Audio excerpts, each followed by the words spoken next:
Mon esprit a longtemps été endormi depuis que je me suis réincarnée. Il m'a fallu plusieurs vies dans un corps humain pour pouvoir être à nouveau entendue de mon hôte. Mon âme a compris, mes enfants, combien vous souffrez. Cela m'a permis de mieux vous comprendre, de reconnaître en moi la souffrance humaine, et combien vous vous êtes perdus, et combien vous vous êtes coupés de vous. Votre âme les porte, vos souffrances, et vous les emmagasinez depuis trop de générations, depuis que vous les avez laissées à Dieu. Cet être invisible que vous vénérez, cet être qui vous rassure, que vous imaginez à forme humaine, vous regardant d'en haut, de sa toute belle compassion. Vous souhaitez faire les choses bien et être bon dans vos choix, dans vos projets, dans la construction de votre vie de famille. Cela part d'une bonne intention.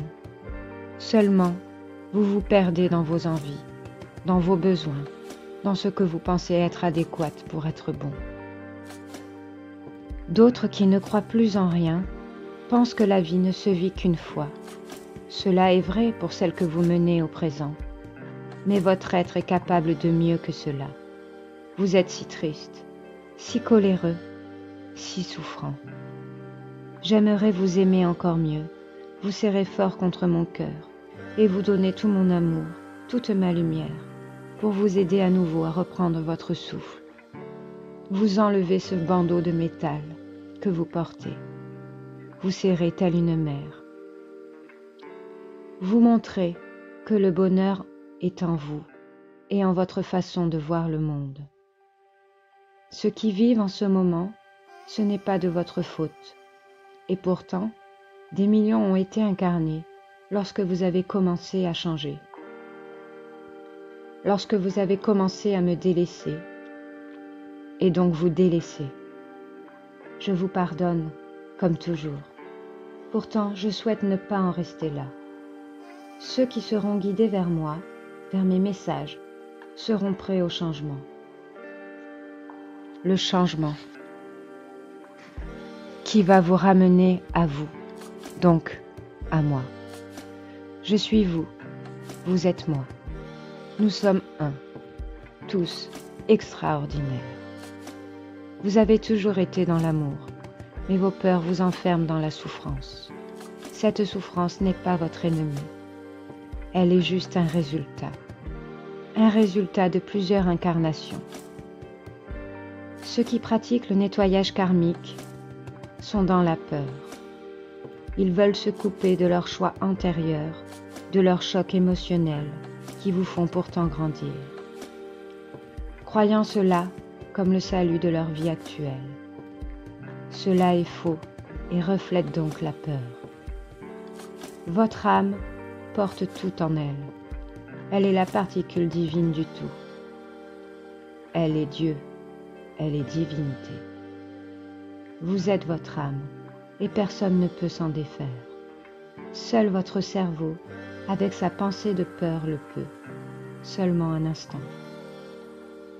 Il est temps de savoir qui vous êtes, de vous lever pour me rejoindre. Vos envies de me dépolluer me touchent, de vous battre pour moi aussi. Mais est-ce pour vous ou pour moi que vous le faites ? Est-ce pour votre salut ou le mien ? J'aimerais que vous réfléchissiez raisonnablement à la question. Depuis longtemps, nous pouvons être dans l'action de changer les choses, et très peu de choix en ce sens sont faits. Je vous pardonne car vous manquez de foi. Vous avez peur de la réprimande. Vous avez peur de perdre quelque chose.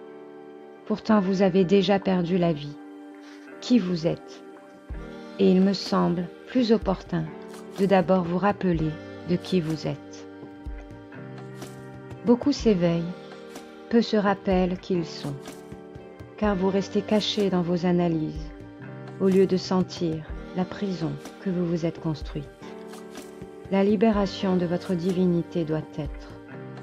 Pour cela, la foi et l'amour sera votre allié. Votre divinité n'est pas une autre partie de vous. Vous êtes elle et vous. Alors j'aimerais vous poser cette seconde question. Qui êtes-vous? Je vous aime, mes tendres amours. Gaïa.